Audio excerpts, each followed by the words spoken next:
Good morning, students. Welcome back again in anatomy lecture of SRS Ayurvedic Medical College. Today we'll continue the topic Mrit Sharir Shodhan and Sanrakshan. Regarding that, in last video we have already studied about the how to preserve the dead body, what is the preservative solution, how to select a dead body, and ancient method of preservation and dissection of dead body. So in modern, the preservation, how the dead body is preserved, and what is its procedure called as, we will study that. So let's start it. The modern method of preservation of the dead body, that is called as embalming. The method of the preservation of a dead body is called as embalming. So there are two methods of embalming, means that there are two methods of preservation of a dead body. First is by high enema method and second is by high air compressor machine. So what is its procedure? A 6 centimeter long vertical incision is given in the upper medial side of thigh. We'll give a long vertical incision upper medial side of thigh में एक लंबा incision देंगे 6 centimetre करीब. Then उसके बाद skin fascia, after reflecting the skin and the fascia, the femoral sheath. when we'll remove the skin, then fascia, superficial fascia, then deep fascia, then we'll find a femoral sheath in which the femoral vessels are enclosed. So femoral sheath is incised, उसमें incision देंगे to visualize the femoral artery. ठीक है, skin, superficial fascia, deep fascia को हटाने के बाद हमें femoral sheath मिलेगी. उस फीमोरल शीथ में हमारे फीमोरल वेसल्स होते हैं, फीमोरल आर्टरी, फीमोरल वेन. तो फीमोरल शीथ में इंसीजन देने के बाद हमें फीमोरल आर्टरी दिखेगी और उसमें हम about 10 liters of embalming fluid, जो हमने प्रिजर्वेटिव फ्लूइड अभी मैंने लास्ट वीडियो में बताया था, फॉर्मलिन और स्पिरिट और carbolic acid, potassium bicarbonate, glycerine, water और यूजिन डाई मिला के जो है वो हमने फ्लूइड बनाया था, एम्बैल्मिंग फ्लूइड. तो कम से about 10 liters of embalming fluid that is prepared by mixing appropriate amount of preservative solution. So it should be put in the embalming machine. तो एक मशीन होती है दैट इज़ एम्बैल्मिंग मशीन, उसमें रखते हैं और उसके बाद जो है वो उस एम्बैल्मिंग मशीन से एक कैनुला लगा होता है. तो a small nick is given in the femoral artery. अब उसके बाद हमें फीमोरल आर्टरी मिल गई थी, तो फीमोरल आर्टरी में एक छोटा सा निक, मतलब छोटा सा इंसिजन देंगे और जो कैनुला था एम्बैल्मिंग मशीन से, जो कैनुला अटैच होता है, उस कैनुला को हम उस फीमोरल आर्टरी में दिए गए इंसिजन के अंदर इंट्रोड्यूस कर देंगे और इस तरीके से इंट्रोड्यूस करेंगे so that it tip points towards the head and. ऊपर की तरफ जो है वो इसका जो है वो ऐसे डालेंगे कि भाई जो है उसका जो डायरेक्शन है कैनुला का वो ऊपर की साइड पे होना चाहिए, नीचे की साइड पे नहीं होना चाहिए. And approximately 8 to 8.5 liters of the fluid is pumped under pressure and high pressure to low pressure fluid move करेगा and then the direction of the cannula is reversed. उसके बाद क्योंकि ऊपर हमने फ्लूइड पहुंचा दिया है, अब जो है वो नीचे जो लोअर लिम्स हैं उसमें भी फ्लूइड पहुंचाना. तो अब कैनुला की जो डायरेक्शन हमने उसकी ऊपर की साइड डायरेक्शन थी, अब हम उसको नीचे कर देंगे. तो direction of the cannula is reversed and the rest of the fluid is pumped in. And lastly will suture the skin and the fascia. So this was the method of embalming in modern, how to preserve a dead body. ठीक है, the method of preservation of a dead body, that is the cadaver, is called as embalming. So there are two methods of embalming, by high enema method, by high air compressor machine. ठीक है, pressure create किया जाता है और जो है वो high pressure से लो प्रेशर बॉडी में फ्लूइड जो है वो पहुंचाया जाता है. तो अपर मीडियल साइड ऑफ थाई में हम एक 6 सेंटीमीटर लंबा इंसिजन देंगे, वर्टिकल इंसिजन देंगे, हॉरिजॉन्टल नहीं देंगे. और स्किन हटाएंगे, सुपरफिशियल फेशिया हटाएंगे, डीप फेशिया हटाएंगे. फिर उसके बाद हमें मसल की लेयर हटाएंगे. उसके बाद हमें एक शीथ मिलेगी जिसे बोलते हैं फीमोरल शीथ, और पतली सी शीथ होती है, उसके अंदर फीमोरल वेसल्स होते हैं, हमारे फीमोरल आर्टरी और फीमोरल वेन.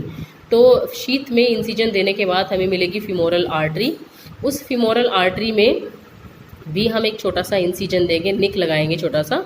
तो अब उसके अंदर जो हमारे पास में एम्बैल्मिंग मशीन होगी, एम्बैल्मिंग मशीन में हम अपना एम्बैल्मिंग फ्लूइड जो है वो भर देंगे और उस एम्बैल्मिंग मशीन से अटैच होता है कैनुला. उस कैनुला को हम उस फीमोरल आर्टरी में दिए गए इंसिजन के अंदर इंट्रोड्यूस करेंगे और इस तरीके से करेंगे कि उसका जो टिप होगा वो ऊपर की तरफ पॉइंट आउट करेगा, हेड एंड की तरफ पॉइंट आउट करेगा.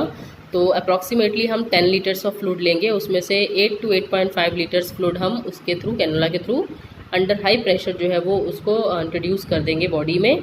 फिर हम कैनुला की डायरेक्शन को क्या कर देंगे, रिवर्स कर देंगे और जो लोअर लिम्स है उसमें फ्लूइड हम पंप कर देंगे और फिर लास्ट में उसके बाद क्या करेंगे, स्किन को क्या करते हैं, सूचर कर देते हैं। जो हमने जैसे जैसे खोला था skin, superficial fascia, deep fascia, muscle जो लेयर थी, ऐसे ही रिवर्स डायरेक्शन में उसको हम क्या कर देंगे, सूचर कर देंगे। तो इस प्रकार से ये हमारी जो है वो this was the modern method of जो है वो preservation of a dead body. And during this preservation the 9 external openings, जो हमारी 9 external openings हैं, they should be covered by cotton, जैसे आँख, नाक, कान, ठीक है, एनस, और जो है वो फीमेल्स में है तो यूरेथ्रा वगैरह, जो ये सब जो ओपनिंग्स हैं हमारी माउथ, तो ये 9 एक्सटर्नल ओपनिंग्स होती हैं मेल में। तो ये सब हम क्या करते हैं, कॉटन से कवर कर देते हैं ताकि जो फ्लूइड है वो क्या हो, लीक ना हो। तो during this method these 9 external openings are should be covered with cotton. So this was the whole method of preservation in modern, that is embalming. Now why do we do this procedure? What are the fundamental properties of embalming? We do embalming, why just don't we use it as it is, dead body ना, dead body को हम ऐसे ही use क्यों नहीं कर लेते, सीधा formalin में डाला और फिर यूज़ कर लिया। Why just do with this long procedure of preservation to ensure no risk और फियर ऑफ इन्फेक्शन, ताकि हमें इन्फेक्शन का कोई हो कि इसमें हमने क्या डाला हुआ है, जो प्रिजर्वेटिव सोल्यूशन है उसमें बैक्टीरियासाइड भी है, बैक्टीरियासाइडल ड्रग्स भी हैं, और जर्मीसाइड्स भी हैं, फंगीसाइड्स भी हमने डाले हुए हैं। उसके अंदर कार्बोलिक एसिड डाला हुआ है, पोटेशियम बाइकार्बोनेट डाला हुआ है, स्पिरिट डाली हुई है। तो ये सब डालने की वजह से क्या होता है कि जो इन्फेक्शन, डिसेक्शन के दौरान जो इन्फेक्शन का खतरा होता है वो कम हो जाता है, ठीक है, ताकि टू एंश्योर नो रिस्क और fear of infection. Second, to produce a natural colour and effect on dead body, क्योंकि मरने के बाद जो डेड बॉडी जो है वो क्या होती है, प्यूट्रीफाई होने लगती है, डिकम्पोज होने लगती है, टिश्यूज़ जो है वो हार्ड होने लगते हैं।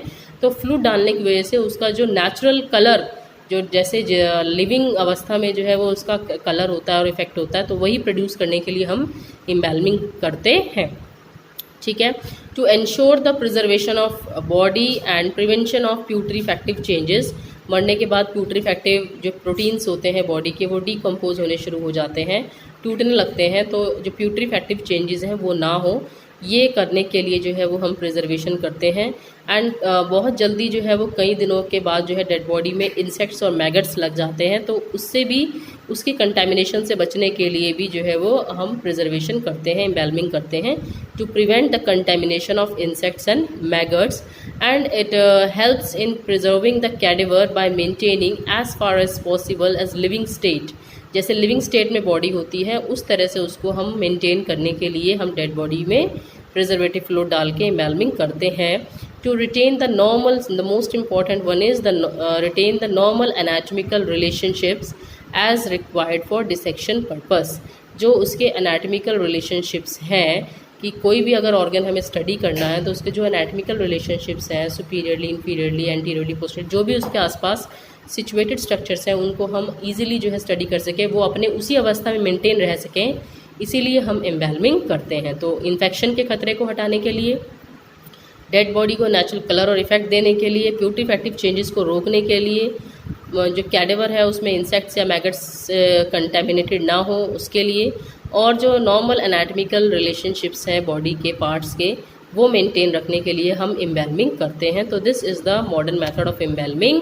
And what are the fundamental properties of embalming we have studied in this topic, ठीक है। तो ये बहुत इंपॉर्टेंट है। तो हमने अभी तक जो है वो व्हाट इज़ मृत शरीर शोधन संरक्षण, स्वच्छेदन की आवश्यकता, selection of dead body, preservative solution, और मॉडर्न में हम किस प्रकार से डेड बॉडी को प्रिजर्व करते हैं, और किस तरह से जो है वो आयुर्वेद में जो है वो प्राचीन शव छेदन और संरक्षण विधि जो है बताई हुई है, वो हमने जो है वो अपनी इन वीडियोज़ में कवर किया है, ठीक है। तो ये आपको जो है वो यहाँ तक जो है वो स्टडी करना है। ये हमारा मृत शरीर का शोधन और संरक्षण है। ये पूरा टॉपिक फर्स्ट पेपर में, एनाटमी के फर्स्ट पेपर में बहुत इंपॉर्टेंट है, लॉन्ग क्वेश्चन में आता है जनरली, तो आप इसको अच्छे से तैयार करिएगा, ठीक है। 99% एग्जाम में आएगा, मृत शरीर का शोधन और संरक्षण के नाम से आता है, ठीक है।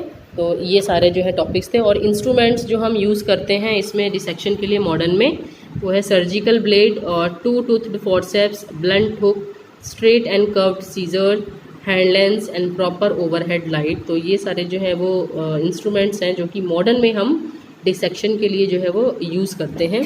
तो ये शव संरक्षण विधि थी ये सिर्फ आजकल ही नहीं बल्कि हमारे पुराने ज़माने से जो हमारे जैसे रामायण और महाभारत काल में भी इसकी पुष्टि होती है कि उस समय जैसे महाराजा जो दशरथ थे उनके मृत शरीर को भी भरत के आने तक महर्षि वशिष्ठ ने तेल की द्रोणी में सुरक्षित रखने का आदेश दिया था।